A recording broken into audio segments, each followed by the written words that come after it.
Hello everyone, welcome to online digital class DO Nalgonda.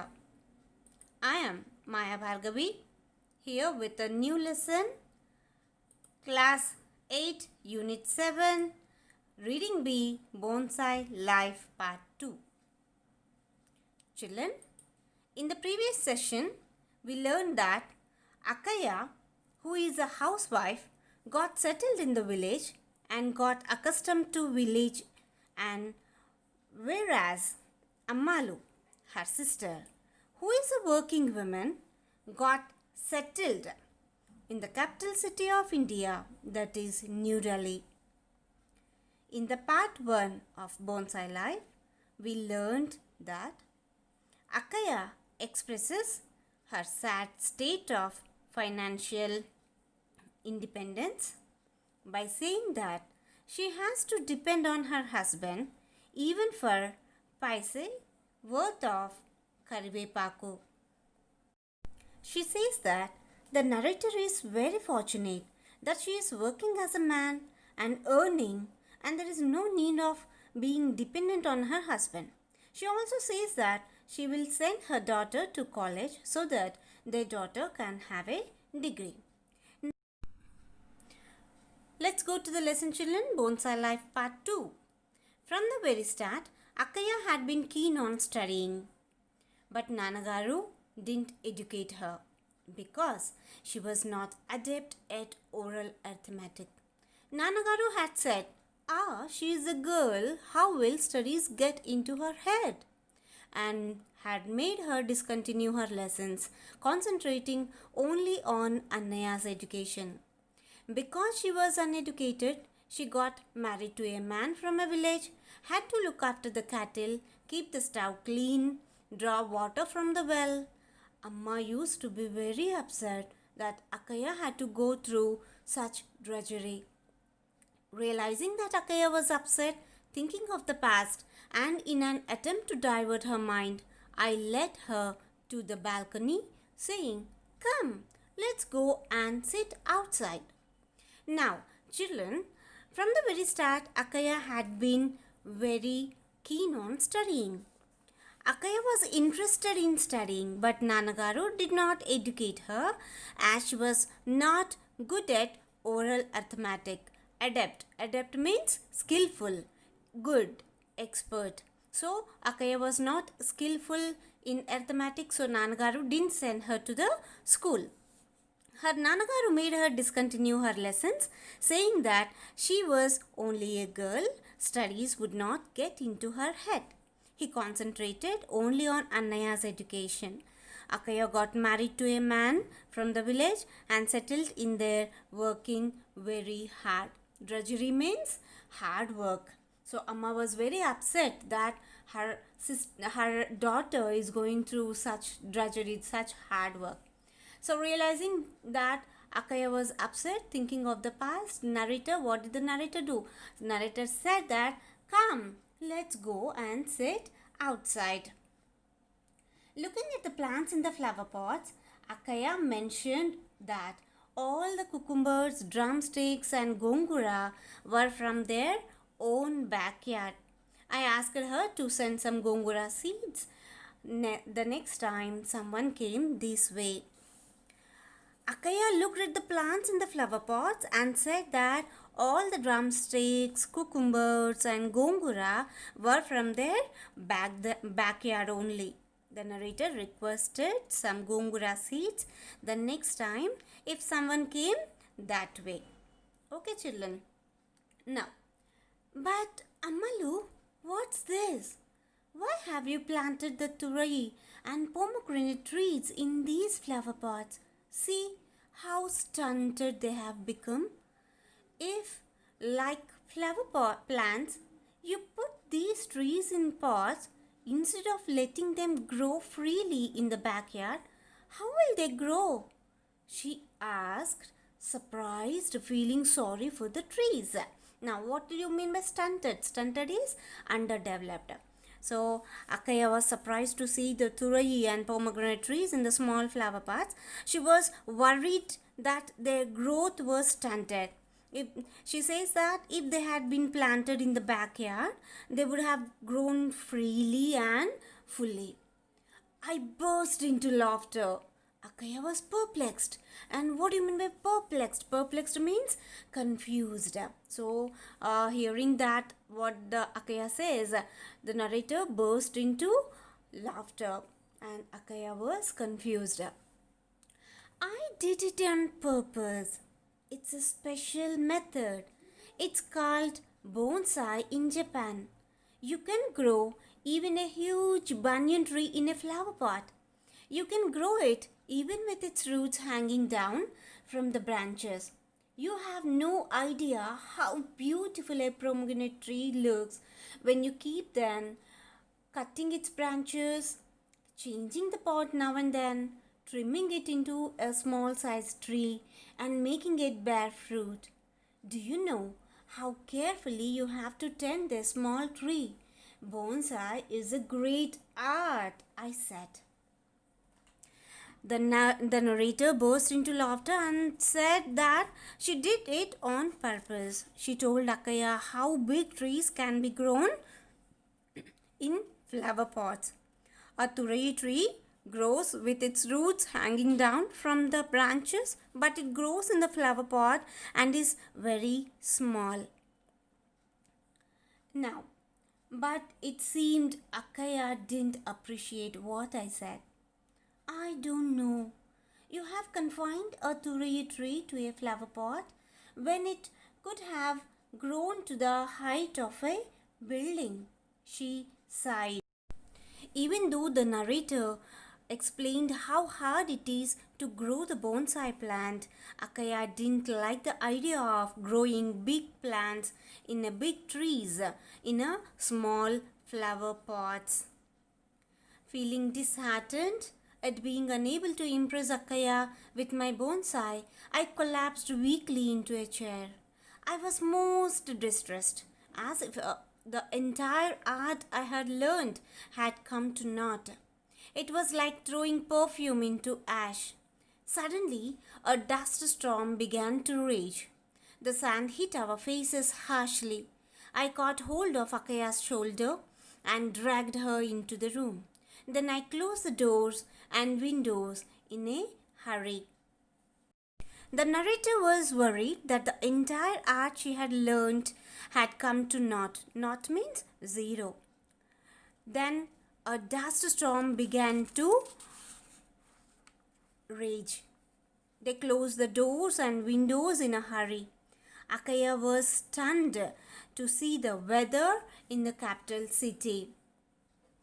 What's all this? Everything was normal till now. Where did that dust and wind come from suddenly? You have tar roads too, she said.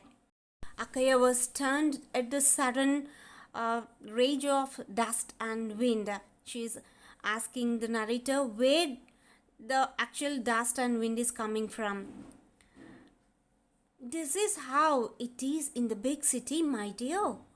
Before we know what is happening, the storm brings all the sand from the Rajasthan desert and hits our face. I had not completed my sentence when I could hear the rain beginning to fall. I opened the door and pulled the bonsai tree pots and flower pots inside under the canopy. Akaya opened the side window and looked at the streets to observe the weather in the Indian capital. Look, Amalu, look there, she said. A new enthusiasm seemed to have crept into her voice. I looked eagerly through the window towards the street. I couldn't understand what she meant. I looked at her and said, What is it? Look at the tree. Look at how many people are standing under it without getting wet, she said, as if it was something out of the ordinary. I saw nothing unusual in it. Realizing that I had not understood what she was getting at, she said again, Look how tall that turei has grown. Out in the open, see how freely it has grown. However powerful the sandstorm, it hasn't bowed a little bit. Moreover, it has provided shelter to so many people and is protecting them. Imagine how many would find respite from the hot sun under its shade. What's so surprising about that? I asked. Now, children, when Akaya asked where the dust is coming, the narrator said that it is coming from the Rajasthan desert.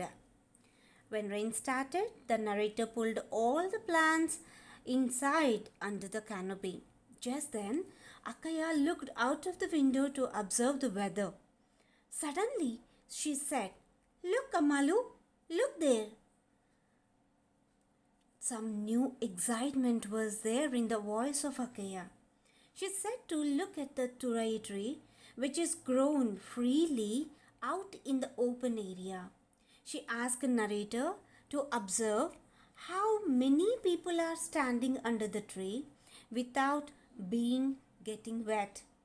She says that how powerful the sandstorm, it hasn't bowed a little bit. The narrator didn't get the idea of Akaya and said, "What's so surprising about that?" "What's so surprising about that?" I asked. "Not that it is surprising, Amalu. Look at the bonsai you have tended so lovingly. It looks proper and sweet like a housewife. But see how delicate it is. You have to tend it very carefully. It can't even withstand a small dust storm or squall. When it is dependent on someone, how can it provide shelter to anyone? Isn't it because of the difference in the way one brings up a boy and a girl that a woman's life is like that of a bonsai?" Now Akaya says the difference between a bonsai tree and a housewife. Bonsai tree is not allowed to grow to its full measure. It is planted in a flower pot and trimmed regularly. The tree is very small but bears fruits even in that flower pot. The bonsai tree is a symbol of bringing up a girl child in the Indian society. A girl cannot grow mentally. Her life is limited to marriage and family. Her abilities don't develop fully because of this practice. My heart was touched by Akaya's words. Just as one frees a bird from a cage to let it fly, I felt the urge to free the bonsai trees from their flower pots. When the narrator realized that she was responsible for the arrested and stunted growth of the bonsais, she at once felt the urge to free them from the flower pots. So, this is a story of bonsai life by Aburi Chaya Devi.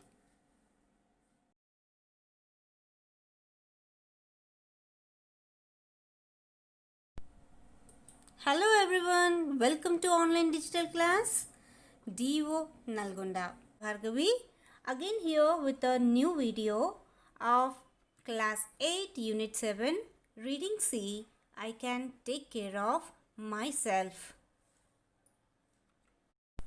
On to the lesson. I can take care of myself. Once upon a time, there was a mother rat who wanted to get her young daughter married as soon as possible to the most powerful being that she could find. "Who is the most powerful being on the earth?" she asked herself. She saw the bright sun god traveling across the sky and thought, "Surely all beings depend on the sun. The sun god is the most powerful being on this earth." She asked the sun god, "Are you the most powerful being on this earth?" He smiled. "No, there is someone greater than me to help the creatures. It is the rain. Without the rain, no crop or tree would grow, there would be no water on earth. Just then it began to rain. She thought how wonderful the rain is. It makes the whole land green. It makes the rivers flow. Surely the rain god is the most powerful being on this earth. She asked the rain god, "Are you the most powerful being on this earth?" He smiled. "No, there is someone greater than me to help the creatures. It is the mountain. Without the mountain, there would be no protection for the creatures of the earth. The mountain blocks the clouds and lets the water flow safely for the people and all life in the valleys." She looked around and saw the beautiful blue mountain. She thought how big and strong the mountain is. It withstands all winds and storms. It protects the earth and its creatures. Surely the mountain god is the most powerful being on this earth. She asked the mountain god, "Are you the most powerful being on this earth?" He smiled. "No, there is someone greater than me to help the creatures. It is the worm. Without the worm, the earth would be hard and nothing would grow in the soil. The earthworm is the greatest friend that living beings can have." Now, children, it is the story of two rats, a mother rat and a daughter rat. The mother rat wanted to get her young daughter married as soon as possible. She wanted the most powerful being on earth to marry her daughter. One day, she saw the sun god and thought that he was the most powerful being on earth. She asked the sun if he was really most powerful. Then the sun god said rain was the most powerful. Then the mother rat thought that the rain was the most powerful thing. It makes the whole land green and makes all rivers flow. The mother rat thought that surely the rain was the most powerful being on this earth. She asked the rain, "Are you the most powerful being on this earth?" But he said that mountain was greater than him. It blocks the clouds, it allows water to flow safely for the people and all other animals and plants in the valleys.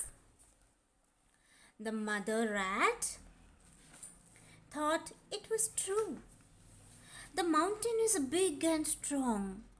Then she asked the mountain whether it was the most powerful being on this earth. The mountain said that the worm was the most powerful thing. Without the worm, the earth would be hard. Nothing would grow on the soil. The earthworm is the greatest friend that living beings can have. Just then, she saw her daughter coming towards her. She asked her mother, "What are you doing?" "I'm trying to find out who the most powerful being on earth is," said the mother. "Why?" asked her daughter. "I want you to marry him and be safe," said the mother. "Why would I need to marry to be safe?" asked the daughter. "To be safe, I need to know to take care of myself." "You are small. You need protection," said the mother rat. "The best protection is to be able to protect oneself," said the daughter. "To protect myself, I need to learn to be strong and work hard. But why would you need to work? If you marry someone rich and powerful, he will support you, said the mother rat. Who is rich and powerful, Amma? Asked the daughter. The truly powerful being is one who can take care of oneself and those she loves. One is truly rich if one is rich in love. I want to be powerful myself so that I can take care of myself and those I love. The mother rat was confused. What will you do? She asked. I will learn to stand on my own feet. I will find work to do that supports me and my family. For that, I need to learn more about the world and learn to live in it as a good creature. Let me first learn to take care of myself. But don't you need help? Asked the mother rat. Yes, from you, Amma, said the daughter. Help me support myself. I am not interested in marrying anybody rich or powerful. Depending on others person's power, position or prosperity does not promise peace and security in the long run. One has to depend on the power within oneself to seek the target in one's life. Then, children, the daughter rat came towards the mother rat. The daughter asked the mother, what are you doing? The mother told the daughter everything about her plans to find the most powerful being on the earth. The daughter asked the mother the reason for her plans, but did not understand them at all. She told the daughter that she was very small. She needed a powerful being to protect her. The daughter said that she need not marry anyone just for protection. Instead, she needs to be strong herself and work hard. She said that she wanted to be powerful and be able to take care of herself and others she loved. For that, she needed to learn more about the world, learn to live as a good creature and take care of herself. She says, depending on others is not good. One has to depend on the power within oneself. So children, this is the story of I can take care of myself. I hope you understand. Hello children, welcome to online digital class DO Nalgonda. Today I am here with class 8 unit 7 grammar, vocabulary and textual comprehension part. This unit is entitled Women Empowerment. We are going to deal with all the parts reading A, B and C. On to the lesson Bonsai Life Part 1 Comprehension. Tick the statements that are true. The narrator receives letters very frequently. Yes, it is true. Second one, the letter brought the news of narrator's sisters and brother-in-law's arrival. Yes, true. Third, the narrator's husband was very happy to hear the news of the visitors. Yes, it is true. The narrator's husband was very happy, right? Next, fourth. Akaya was not interested to continue her studies. False. This statement is wrong. Akaya was very keen on studying, right? So, this is false statement. The narrator's husband likes the traditional food of Andhra Pradesh. Yes, this is true. The narrator's husband likes the traditional food of Andhra Pradesh. She says to her sister that her Maridi want the drumstick charu and everything, right? Next, on to the second part. Answer the following questions. The moment I see letters, can't contain my excitement. Why does the narrator get excited? Answer. The narrator lives far off from her own village. She loves her village and loves to receive the letters from her relatives. So, the narrator gets excited whenever she receives letter and feels as if the writer is face to face with her. Right, children? On to the second part. Second question. What change did the narrator observe in her father's attitude towards education over a decade? Answer. In the beginning, the narrator's father felt that the education for girls was of no use. A decade later, the narrator observed that her father had changed his opinion and sent the narrator to school. He didn't even hesitate to send the narrator to the college. On to the third question. Why was Akaya determined to send her daughter to college? Akaya is determined to send her daughter to college as she feels that if a woman didn't have a degree, she would come to nothing. She feels that without a degree, she would have to live under her husband's thumb like a scorpion under a slipper. On to the fourth question. In what way is the narrator more fortunate than her sister? The narrator is more fortunate than her sister as she has studied well, she has a job like a man, and is earning very well. She is leading a dignified and independent life, unlike her sister, who is dependent on her husband for everything. On to the fifth question.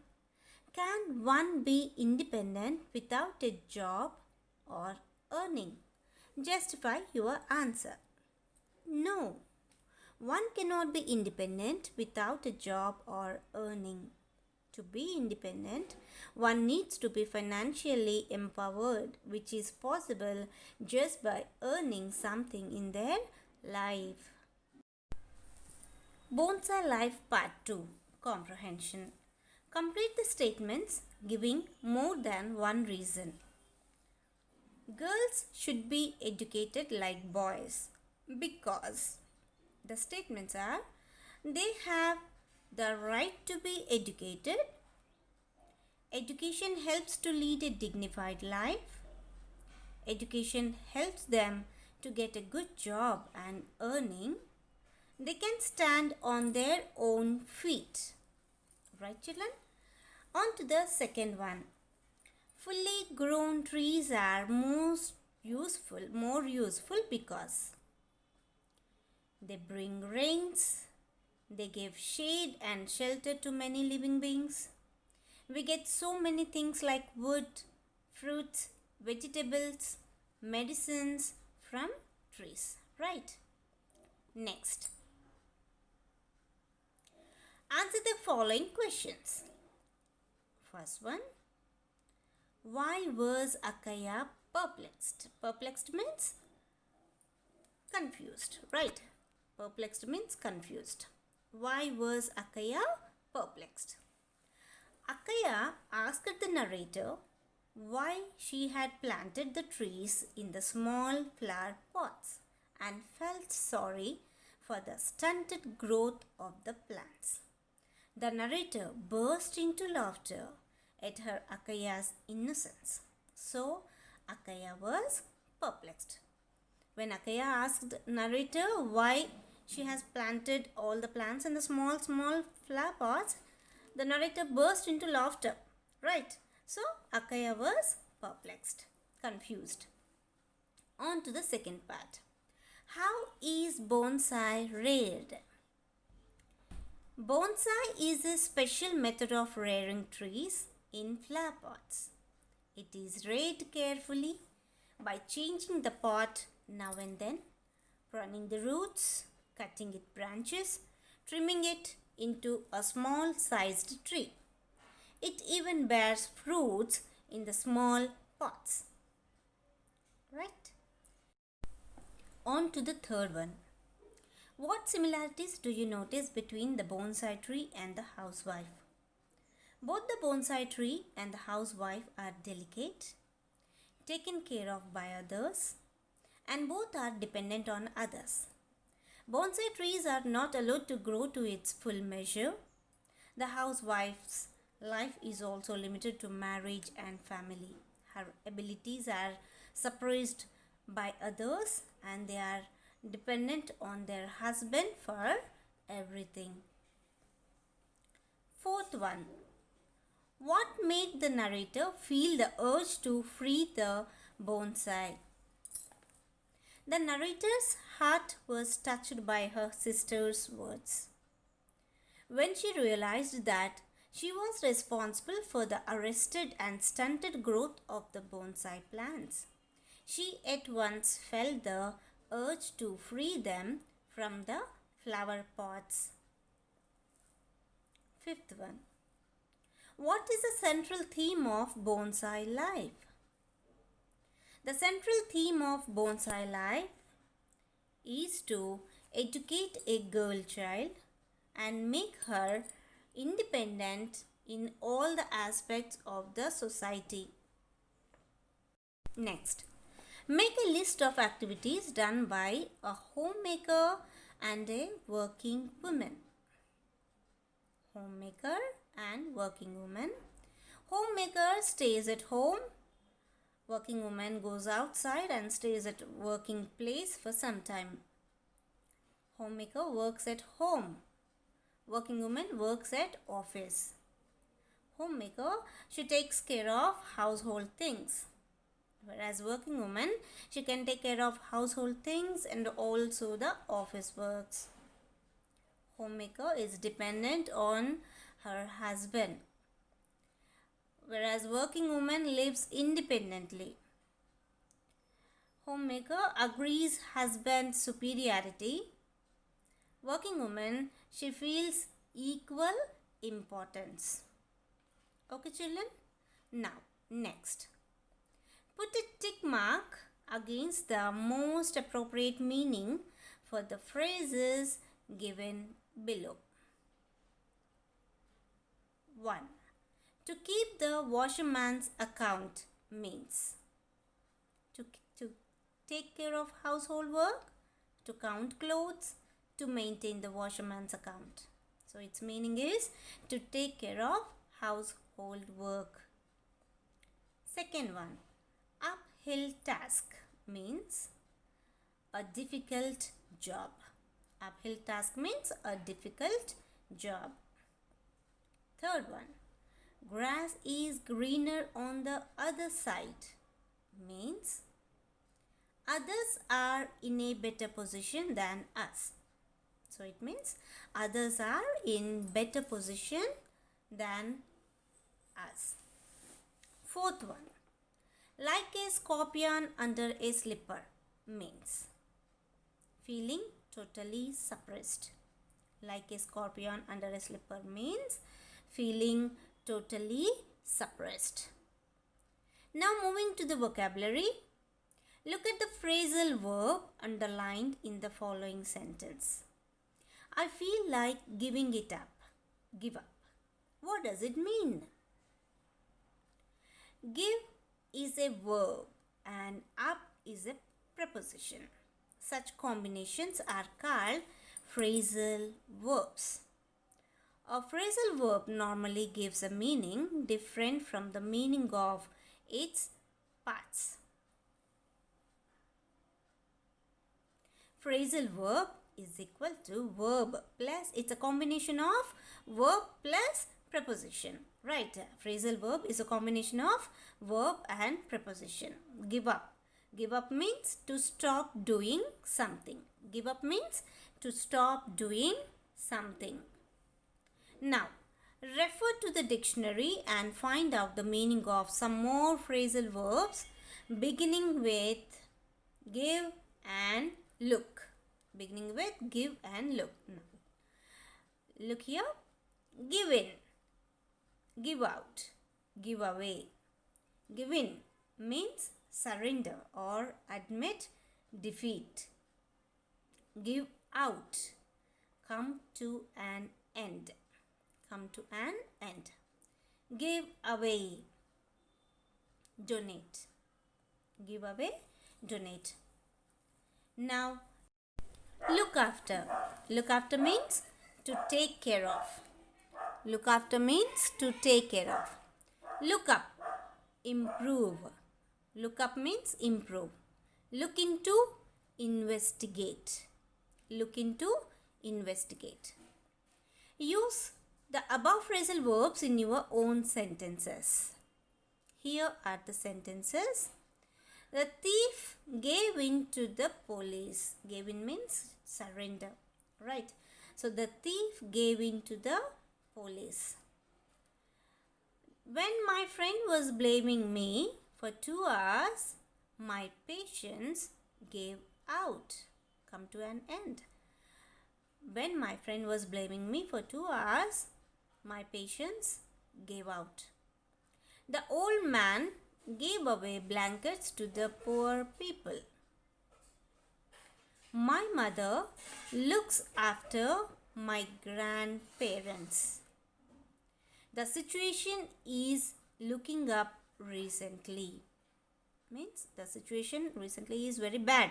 So it is improving now. Right. So the situation is looking up recently. The police officer is looking into the case. Means he is investigating the case. So the police officer is looking into the case. Right. Now, look at the simile in the following sentence. Without it, she will have to live under her husband's thumb like a scorpion under a slipper. Here, the life of the homemaker is compared to a scorpion under a slipper. When we compare two things, we often use the word like. Simile. Simile is a comparison between two things using like or as. So it uses like or as. Example, Bob swam like a fish. So it's a comparison of two things. Here, her smile is as bright as the sun, or her smile is bright like the sun. So it's a simile is a basically comparison of two things by using the words like or as. As tall as a giraffe. We can use a twinkle twinkle little star, how I wonder what you are, up above the world so high like a diamond in the sky. Here the little star is compared with a diamond. Okay, so simile is comparison of two things by using the words like or as. Here are a few more examples of similes. He roars like a lion. They eat like wolves. Look at the following similes. Bright like a full moon. Sleep like a log. Eat like a bird. Beautiful like a rose. Sweet like honey. Now write 5 sentences using the above similes. My friend's face is bright like a full moon. Kumbhakarna in Ramayana sleeps like a log. Kasturi is a thin girl. She eats like a bird. The princess is beautiful like a rose. This fruit is very sweet. It is sweet like honey. On to the next. Make some idioms from the words in the circles and use them in your own sentences. One is done for you. Now, what is an idiom here? An idiom is a phrase similar to the phrasal verbs you have learnt in the previous class. It is difficult to guess the meaning of an idiom by looking at the individual words. Now, we have three circles here. First circle, fish, thorn, sword, top, cat. Second circle, out of, in, on, off. Third circle, the world, water, back foot, the wall, flesh. Now we have to make idioms out of three circles. Here are the idioms.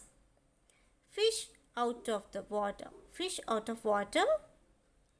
Fish out of water means a person away from his usual environment.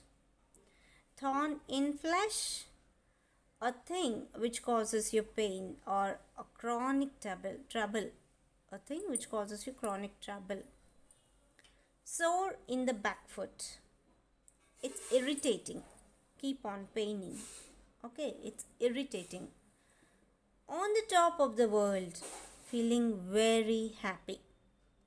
Cat on the wall. A person who does not take sides. Not being stable. Okay, the person who does not take sides. Cat on the wall. Now, make your own sentences. Here are the sentences. Fish out of water. When he was away from home, he felt like a fish out of water. Thorn in flesh. Her words prick me like thorn in flesh. Sore in the back foot. He was irritating my friend like a sore in the back foot. Top of the world. When we won the final cricket match, we felt like we were on the top of the world. Cat on the wall. I hate people who behaves like a cat on the wall. Okay, children? Next, grammar. Read the sentences. Akaya grew accustomed to village life. I went into the kitchen. The words in circles are subjects. The words underlined are predicates. Now, children, we are going to learn what is subject and what is predicate here. Here, a complete sentence has two parts. Normally, a sentence has two parts. That is, one is subject, and other one is predicate. Subject is the naming part. Subject is the naming part, whereas the predicate is the telling part. So, subject is the naming part and the predicate is a telling part. Subject is a naming part, which is a doer of the action. Predicate is the telling part. Subject tells us, it tells who and what the sentence is about. Predicate tells us what someone does, or the remaining part of the sentence apart from subject is the predicate. Let us see some examples. Circle the subjects and underline the predicates. Now I have highlighted here. The girls danced. The girls is the subject and the remaining part, danced, is the predicate. The dark clouds fill the sky. The dark clouds. is a subject. Fill the sky is a predicate. Shiva drove a silver Toyota. Shiva is a subject and the remaining part is predicate. Move on to next. Identify subjects and predicates in each of the sentences in the following paragraph. The narrator felt very happy to receive her sister and brother-in-law who came to stay with them. In this sentence, the narrator is the subject and the remaining part of the sentence is predicate. They brought many things with them. So, about whom we are talking here? They. So, they is the subject here. They means here sister and brother-in-law. They brought many things with them. So, they is the subject and brought many things with them is the predicate.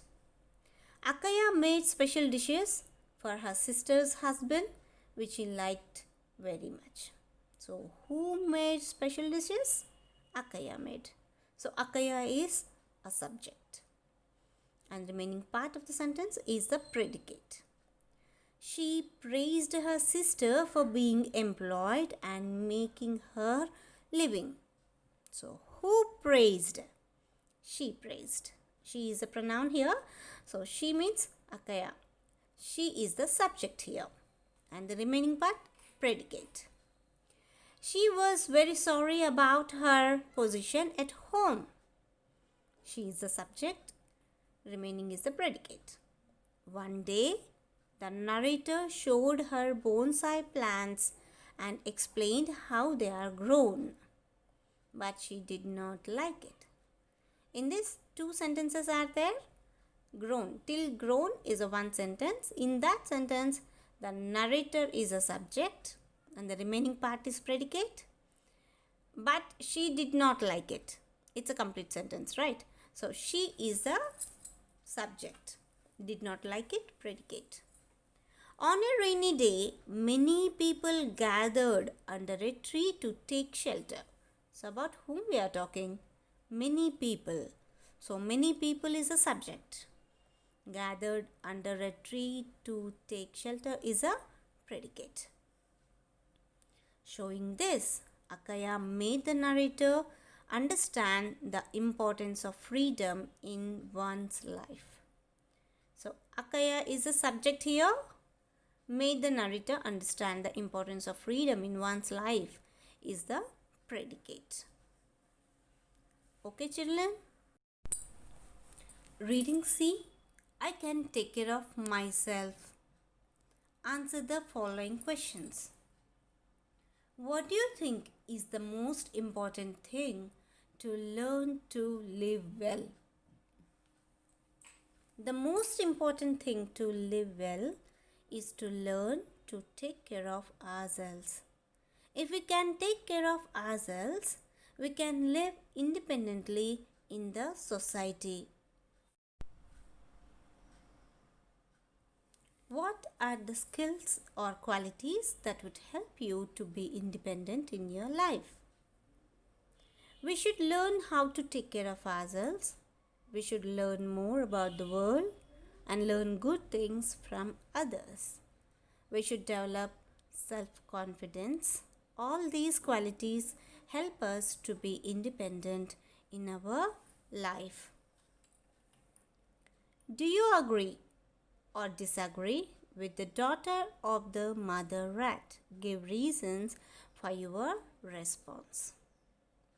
I agree with the daughter rat. She expressed her opinions about life, independence, and peace. I agree with what she says that depending on others' power, prosperity, or position does not promise peace and security in the long run. One has to depend on the power within oneself to seek the target in one's life. Okay, children?